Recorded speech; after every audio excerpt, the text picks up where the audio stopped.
അടിപിടിക്കിടെ ഗുരുതരമായി പരിക്കേറ്റ വയോധികനെ ആശുപത്രിയിലേക്ക് കൊണ്ടുപോകുന്നതിനിടെ മരിച്ചു. പരവൂർ പുത്തൻകുളം പുത്തൻ വീട്ടിൽ 61 വയസ്സുള്ള വിജയനാണ് മരിച്ചത്. സംഭവവുമായി ബന്ധപ്പെട്ട് പരവൂർ പുത്തൻകുളം പ്ലാവിള വീട്ടിൽ 42 വയസ്സുള്ള രതീഷിനെ പരവൂർ പോലീസ് അറസ്റ്റ് ചെയ്തു. സംഭവത്തെക്കുറിച്ച് പോലീസ് പറയുന്നത് ഇങ്ങനെ: ഇന്ന് രാവിലെ 11:30യോടെയായിരുന്നു സംഭവം. നിർമ്മാണ തൊഴിലാളികളായ വിജയനും രതീഷും ഒരേ കരാറുകാരന്റെ കൂടെ നിർമ്മാണ തൊഴിലിൽ ഏർപ്പെട്ടു വരികയായിരുന്നു.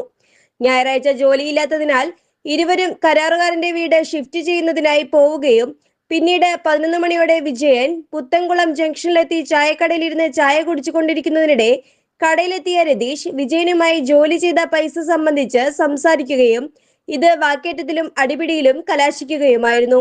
പരിക്കേറ്റ വിജയന് ദേഹാസ്വാസ്ഥ്യം അനുഭവപ്പെട്ടതിനെ തുടർന്ന് നാട്ടുകാർ ഇദ്ദേഹത്തെ ആശുപത്രിയിലേക്ക് കൊണ്ടുപോകും വഴി മരണപ്പെടുകയായിരുന്നു.